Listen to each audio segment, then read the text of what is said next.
मीरपुर नाम के शहर में तेजस अपनी पत्नी नीरू के साथ रहता था। पति पत्नी दोनों ही नौकरी करते थे। एक दिन तेजस गांव अपनी माँ के पास फोन करता है।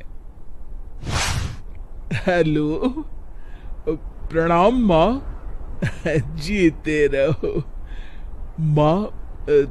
तुम दादी बनने वाली हो हैं? अरे वाह, ठीक है बेटा, मैं कल ही आती हूँ। जब माँ जी शहर पहुंची तो बेटे बहू ने बहुत अच्छे से स्वागत किया।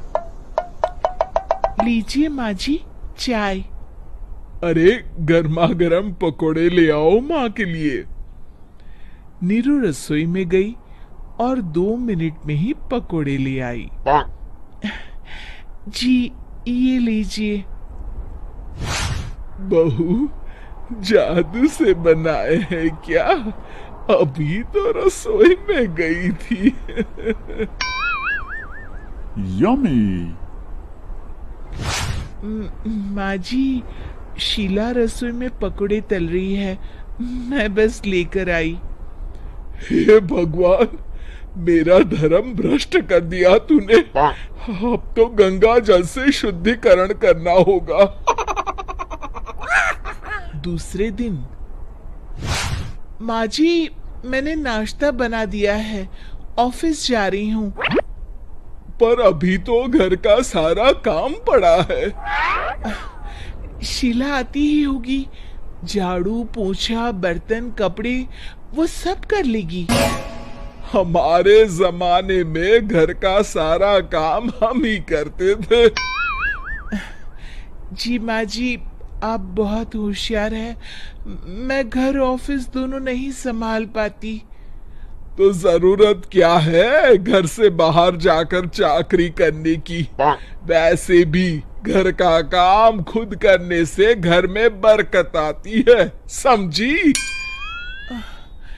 पर माँ जी।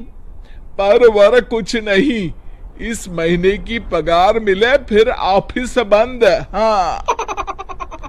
रात को नीरू तेजस से कहती है, सुनिए जी, माँ जी बोल रही थी कि मैं नौकरी छोड़ दूं। वैसे ठीक ही तो है, अभी तुम्हें आराम की जरूरत है। फिर भी आराम कहाँ, शीला को छुड़ाने के लिए बोल रही थी।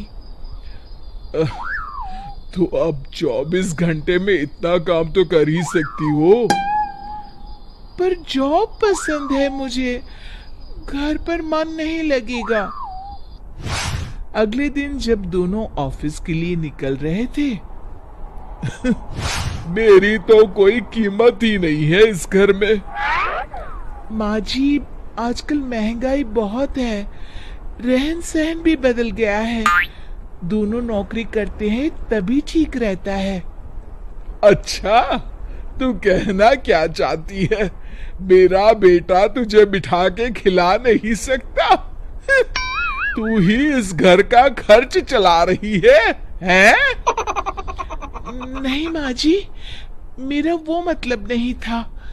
मतलब खूब समझती हूँ, ये बाल धूप में सफेद नहीं किए मैंने। हाँ। अब तो ये रोज का काम हो गया था। तेजस भी रोज की झिकझिक से परेशान हो गया था। एक दिन उसने कहा, नीरू, वैसे भी तुम्हें मैटरनिटी लीव मिलने वाली है, तो अभी से ही छुट्टी ले लो।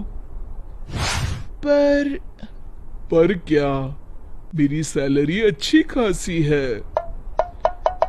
आखिर नीरू ने रिजाइन कर दिया। जब बच्चा हुआ तो घर में सब बहुत खुश हुए। कुछ दिनों बाद तेजस फाइल देख रहा था। क्या हुआ तेजस, कुछ परेशान लग रहे हो? अब हाँ, वो हमारी जितनी सेविंग्स थी वो तो हॉस्पिटल में और छठी के फंक्शन में खत्म हो गई है नीरू। और अभी वैसे मंदी चल रही है तो मैं बोल रही थी कल मुन्ना को हेपेटाइटिस का टीका लगवाना है। नीरू, क्या पोस्टपोन नहीं कर सकते? नहीं जी, बिल्कुल नहीं। अब तेजस को समझ में आ रहा था कि उससे गलती हुई है। पैसों की कमी का असर घर के माहौल पर भी पड़ रहा था। अगले दिन, बेटा मेरा चश्मा और ये दवाइयां ले आना, पर्चा देते हुए माँ जी ने कहा। जी। तेजस, मुन्ना के लिए दूध का डिब्बा और डायपर भी ले आना, और ये किराने के सामान की लिस्ट है, इसे भी लाना है।